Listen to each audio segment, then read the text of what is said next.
আমি ইদ্রিস হাসান। তো মূলত আমরা একটা রাজনৈতিক দলে আছি। আমি তরুণ দলের আহ্বায়ক, যুগ্ম আহ্বায়ক শিবগঞ্জ থানা।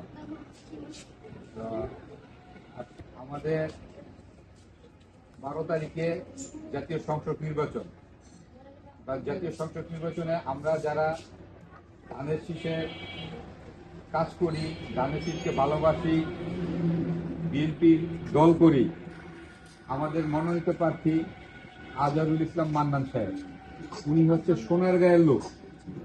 আমাদের এই আসনটা আগে ছিল নারায়ণগঞ্জ 4 নম্বর আসন, আর এখন এটা শিবদুর্গঞ্জ থানা এবং সোনারগাঁ থানা এক হইয়া 3 নম্বর আসন হচ্ছে। সেই ক্ষেত্রে হয়তো আমরা মান্নান সাহেবকে চিনি না, জানি না। হ্যাঁ, তা এখন আমরা চিনি না, জানি না সে কেমন লোক, আমরা কেন ভোট দেব, আসলে জানারও দরকার নেই, চিনারও দরকার নেই। সর্বপ্রথম এটা আমরা বিএনপি করি, ধানের শীষ যার হাতে আমরা আছি তার সাথে। হ্যাঁ, তো উনি ধানের শীষের মার্কা পাইছে, ধানের শীষের নমিনেশন পাইছে, ধানের শীষে দাঁড়াইছে। এখন উনি কেমন লোক এটাও তো একটু জানার দরকার।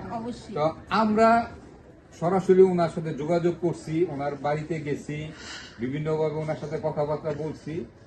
আমাদের মনে হয়েছে আল্লাহ চাইতে উনি ভালো লোক, উনি ভালো লোক, ওনার আচার ব্যবহার ভালো, ওনার ছেলের আচার ব্যবহার ভালো। মিনুয়া পাওয়া গেছে আমাদের সাথে, 2-3 বারই যাওয়া হয়েছে। যেহেতু আপনাদের মেয়ে মানে যাওয়ার পরে দেখছি খুব মাটির মানুষ, আমাদের সবার সাথে খুব সহজে মিশে যেতে পারে, এরকম একটা মানুষই আমাদের কিন্তু দরকার।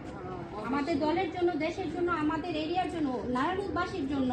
এবং এখন শিবগঞ্জ থানা ওনাদের সাথে আমরা অ্যাড হয়েছি, সোনারগাঁয়ের সাথে অ্যাড হয়েছি। আমাদের সবার প্রয়োজন এরকম একটা লোক যারা আমাদের সুখ দুঃখের সাথী হবে, আমাদের জনগণের, আমাদের দেশের মানুষের, এলাকার মানুষের ঘরে ঘরে যে উনি দুঃখ সুখের কথা শুনবো, এরকম মানুষ আমাদের দরকার। আপনারা তো প্রমাণ পাইলেন, আপনাদের মেয়ে মান্নান সাহেবের বাড়িতে 2-3 বার গেছে, দেখে আসছে ওনার আচার ব্যবহার। তো 12 তারিখে আমরা আশা করি সকাল সকাল যে ধানের শীষে ভোটটা দিব, ভোটটা দিয়ে আমাদের কাঙ্ক্ষিত দল বিএনপিকে জয়যুক্ত করব, মান্নান সাহেবকে জয়যুক্ত করব।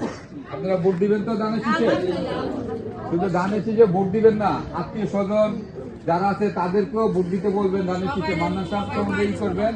আর মিনু আপা আছে, মিনু আপার সাথে যোগাযোগ করবেন। উনি মান্নান সাহেবের প্রতিনিধি হিসাবে কাজ করবে এই 10 নম্বর ওয়ার্ডে আপনাদেরকে নিয়ে, বুঝছেন?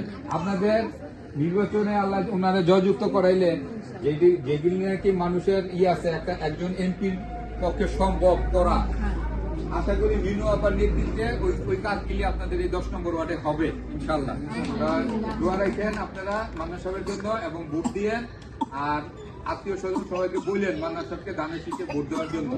এই যে মান্নান সাহেবের মার্কা ধানের শীষ, এই যে ধানের শীষ মান্নান সাহেবের মার্কা, এই ধানের শীষ মার্কা আপনারা ভোট দিয়েন। হ্যাঁ, এই বলে আমার বক্তব্য শেষ করি। আসসালামু আলাইকুম।